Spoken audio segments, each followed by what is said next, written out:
Hey all, it's Matt, your average gamer, and for this video, we're going to cover Rellana's Twinblades in a rune level 150 build, and we're going to do this in just 5 minutes time. We're going to show off the builds, the buff we use. We ended up balancing this into a really powerful build that utilizes faith and intelligence to make the best out of the Ash of War.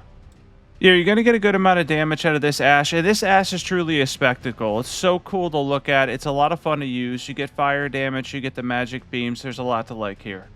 And first, we're going to start with a bit of a showcase here. So we're going to show off what the Ash of War does specifically. Now, it has a stance similar to the Sword of Night and Flame. Much like the Sword of Night and Flame, you're going to end up in a stance, and you could use two different things. You have two options. You have a fire option that's based on faith, and magic beams that's based on intelligence. Now, this isn't going to be launch Sword of Night and Flame. It isn't that good. It's just good. It's not really the most overpowered build in the game, but it's a ton of fun to use. It does good damage, and when you build around it the right way, you have two different damage types to use for different scenarios, which is really convenient.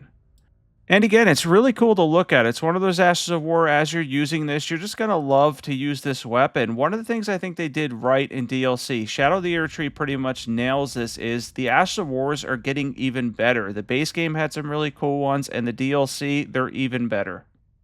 And you end up with a lot of variety with some of these Ashes of Wars too. And the other thing is, a lot of them can combo together. I'm learning that on my main channel. I'm going to be adding to that. This build, by the way, will probably eventually make a list because I finally balanced these swords and came out with pretty much what I consider a perfect rune level 150 build for you. A little bit of a glass cannon build, but very effective. So when you're up close, since we're boosting both fire and magic damage in this case, when you're up close, you're going to want to use that fire ability for the maximum amount of damage, especially for bigger targets. And then when you get out of mid-range, you're going to want to use the magic beams to get some good damage in too. And by the way, you get these weapons from the Remembrance of Rellana, and you're going to be able to fight that boss relatively early. It is a difficult boss fight because she's got fast moves, and of course she has all of this at her disposal to damage you, but there is a summon outside to help, and of course you could use a summon if you need to on your own as well. There's absolutely nothing wrong with that. The DLC is challenging after all. Also, by the way, be sure to comment below. I'll mention this at the end. This is kind of my side channel. I put random content on here. What you want to see on this channel, what builds, guides, etc. that you'd like to see on this channel, be sure to comment and let me know. Yeah, this is what I consider my side extra channel. Now we're going to drink our tear first, and then we're going to use Golden Vow. After that, we're going to use Howl of Shibiri. At this point, we're going to have a 40% damage increase between those two buffs. You can fill up your FP at this point. I got a lot of people requesting builds, so I'm trying to get to everything and make the best out of them if I can. Now, we have the beams there. That's option 1. That's going to be your light attack in the stance. And if your heavy attack in the stance, you're going to have all of that fire damage and something that's really good for bigger targets. Yeah, again, look at the light attacks here, also very good. The heavy attacks will give you decent poise damage. It's really not bad there either. And we're going to go over real quick a mini boss, how much damage you can do in the lands between. And then, of course, the rune level 150 build, stats, everything you need to know.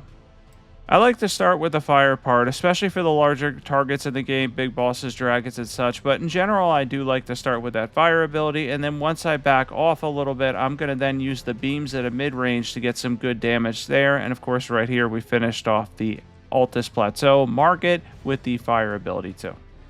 In a second here, we're going to go over stats, build equipment, everything that you need to know to turn this into a powerful build and to balance this at rune level 150. We have Rellana's Twinblades plus 10. I almost said Rellana. We have any seal for buffs. You can check out the armor set there. Fire Scorpion Charm. Then we kind of have an optional talisman slot, but I like the Ritual Swords talisman here.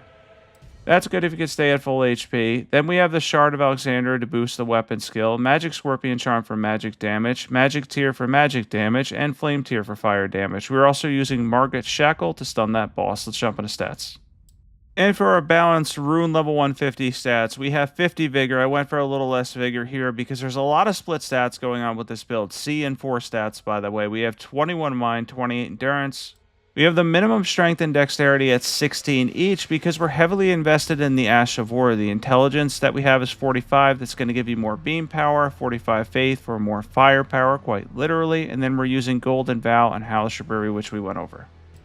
And thanks for watching this one. I appreciate everybody. Definitely be sure to sub to this channel and my main channel, Your Average Gamer, if you haven't subbed yet. I'm going to leave another video in the description that has 2 different alternate versions of this build where you could boost specifically the fire damage or the beam damage, leaning heavily in either one.